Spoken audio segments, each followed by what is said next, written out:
notion of, in the past, we always heard the term work-life balance, but I think a new meaning has been brought to work-life integration. If you consider the four pillars of our lives literally landed on the kitchen table at the same time: our work, our home life, our networking, our community building, and me time. It's time for yourself. But it's just to get that balance, find closure at the end of the workday, and move on to servicing the other pillars of your life as well.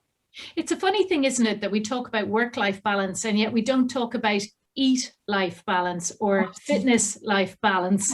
We only talk about work-life balance as if work isn't part of life, whereas it's really about getting harmony between all those, however you go about it. It's not about the time that's spent in it. It's about harmony is the key word there. And how do we get a harmonious, And I remember I used to always send around a checklist when I was a leader in education, a checklist for time management ideas. Have you come across a good idea for time management, whatever? I remember a remark written by one lady one day, and she said, I must find closure at the end of my work day so that I can move on to my yoga class, whatever else I'm doing for the evening.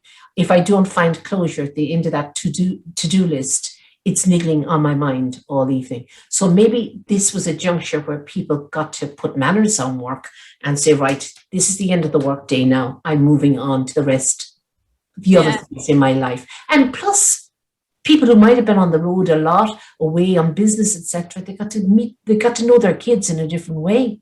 Wouldn't you think? Yeah. Absolutely. I have a group there's 10 of us that are all female entrepreneurs, and we meet every 12 weeks. We meet more often now on Zoom, but quite a few travel internationally and are thrilled with being able to do everything on Zoom because of the family unit and the benefits. So while we need to meet each other in the flesh, and I suppose unlike youngsters who are in formation at the minute, we've had the beauty of meeting each other and building relationships face to face, but there's no substitute for that. While I think post-COVID we'll probably get a blend going. We will do a blend of working from home and a blend of in the office meeting face to face. What do you think? Yeah, I think you're right, Teresa. And I think we need to make sure that we don't fall into the same traps with working from home. So, for example, we can schedule, 8 or 9 Zoom meetings in a day. Sure.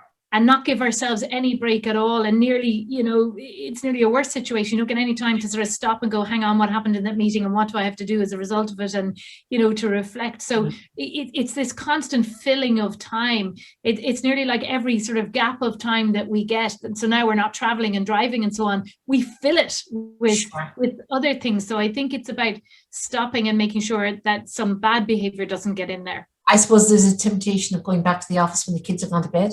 That type of thing, but it's about retraining our habits. Yeah, really. It's interesting. I hadn't thought about it before, but now that we're talking mostly about teachers and so on, there's an awful lot to be learned from entrepreneurs, because entrepreneurs often start, as I did in my parents' TV room, sure. And and the off switch doesn't tend to happen because you tend to be pretty passionate about what you do, and so. I know plenty of entrepreneurs when started their business used to walk out their front door, round the block and back in as if they were going to work. And at the end of the day did the same. And a lot of those really sort of smart, simple tools could be used by others now that are doing the combination of working from home, because it's a real discipline. It's hard to work from home. It is, yeah. I think I'd say lockdown 1 was hard on people, was really, really hard on people. But there's a certain familiarity at this point and a certain balance entering it, wouldn't you think? Absolutely. I think from talking to people, they seem to be tired mostly too, and it's harder to keep up the positive attitude. Sure. But what I would say is, glass half full, look what you have. It is, yes. What you haven't got, yeah. And it's not about being happy clappy about things or being Pollyanna about things. We all know that terrible things happen for everybody. About connecting. It's about connecting, isn't it? It is. It's about connecting, and it's about stopping and reflecting and having control over what you can control and acknowledging what you can't control. And that hugely helps hugely helps. I used to have a phrase in my younger day, worry about it and don't worry about it, it'll still do its own thing. And since then I've read that really we only have governance over 15% of what happens to us in our lives. We really need to stand back and say, right, is that within or outside of my control? And if it's outside of your control, let it go.